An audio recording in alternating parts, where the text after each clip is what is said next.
Tengku Razalex atau lebih dikenali sebagai Kuli tidak sertai perbahasan Belanjawan 2021 persoal keabsahan Muhyiddin. Dalam surat kepada Speaker Dewan Rakyat, Kuli berkata, oleh kerana keabsahan kerajaan belum ditentukan, dia tidak dapat turut serta dalam perbahasan Belanjawan 2021.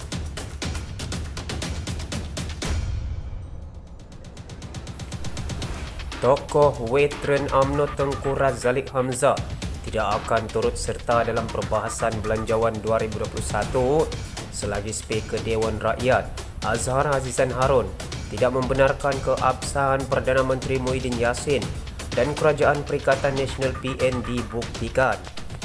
Dia yang juga ahli Parlimen Gua Musang menyampaikan hasrat itu kepada Azhar menerusi sepucuk surat bertarikh 19 November yang antara lain mengkritik keengganan Azhar membenarkan usul undi tidak percaya terhadap Muhyiddin.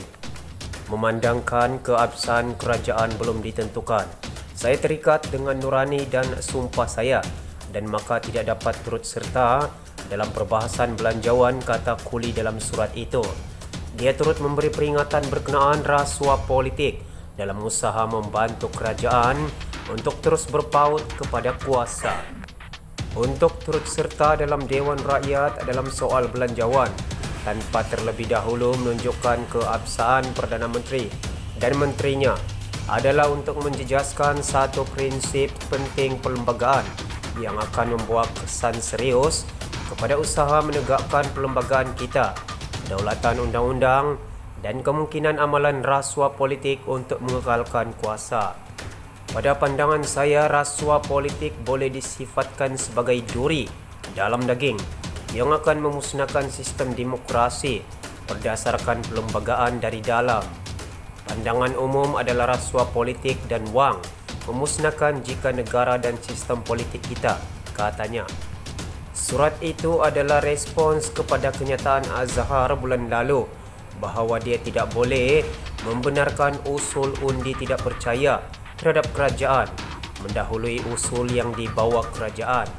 Kenyataan itu selepas Tengku Razalex mengantar surat kepadanya bertarikh 25 September untuk menggesa Azhar membenarkan usul undi tidak percaya terhadap Muhyiddin dibahaskan di Dewan Rakyat.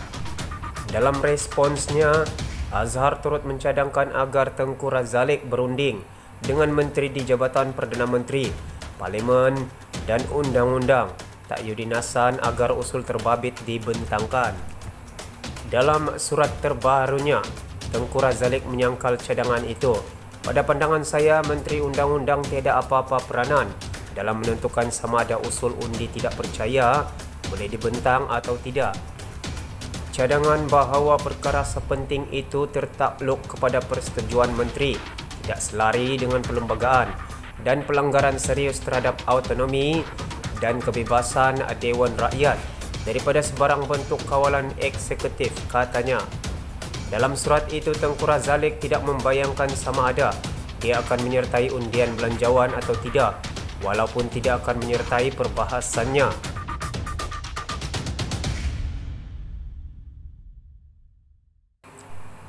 Bagaimanapun gesaannya terhadap usul undi tidak percaya terhadap sebuah kerajaan yang cuba mengelaknya bukanlah sesuatu yang baik untuk Muhyiddin.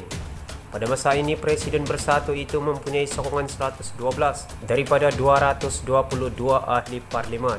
Namun hanya ada 220 ahli parlimen pada masa ini berikutan kematian seorang ahli parlimen kerajaan dan seorang lagi ahli parlimen pembangkang. Tanpa sokongan Tengku Razalex, jumlah sokongan yang dimiliki Muhyiddin tinggal 111 orang. Pada masa sama, jumlah ahli Parlimen UMNO yang merupakan sebahagian daripada kerajaan PN turut mengkritik Belanjawan 2021 dan membayangkan tidak semestinya akan menyokongnya. Pengundian Belanjawan 2021 akan berlangsung paling awal pada 26 November ini. Jika semua ahli parlimen hadir dan undian dibuat berdasarkan parti, kehilangan sokongan dua ahli parlimen kerajaan sudah cukup untuk menggagalkan Belanjawan 2021. Undian itu juga amat penting buat Muhyiddin. kerana ia juga boleh dikira sebagai undi percaya terhadapnya dalam perkongsian berita yang lain mana lebih merosakkan negara, rasuah atau minuman keras. Presiden Patriot itu berkata demikian susulan kenyataan Ahmad Marzouk yang tidak menolak kemungkinan memperluas larangan menjual minuman keras di kedai peroncit dan serbaneka di negeri lain.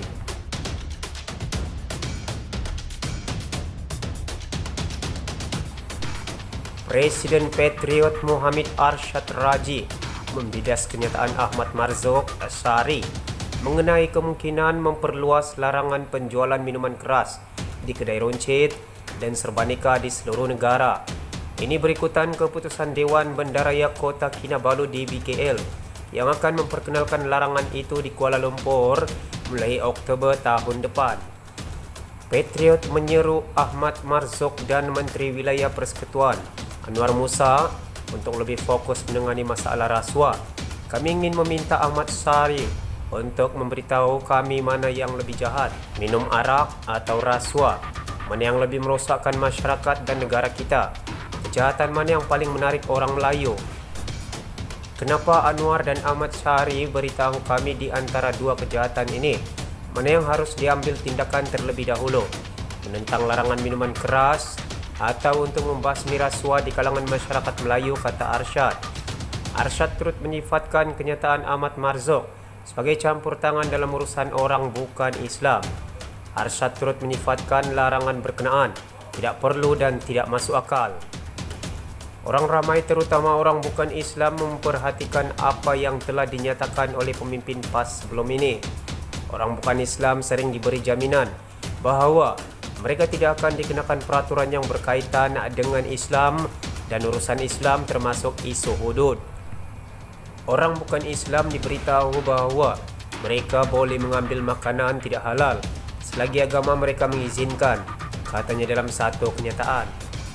Tambahnya, kegagalan berpegang pada prinsip itu akan mempengaruhi persepsi masyarakat terhadap Ahmad Marzouk dan pihaknya. Semalam, Ahmad Marzouk yang merupakan Exco Dewan Pemuda PAS Kelantan mengatakan bahawa kerajaan tidak menolak kemungkinan memperluas larangan penjualan minuman keras di kedai runcit dan serbaneka dan juga kedai ubat di seluruh negara. Anwar sebelum ini menjelaskan bahawa garis panduan baru mengenai lesen minuman keras itu dibuat setelah melakukan tinjauan mengenai panduan yang digunakan di negara lain sebelum pelaksanaannya di sini. Semua sumber berita telah dipetik dari Malaysia Kini Online.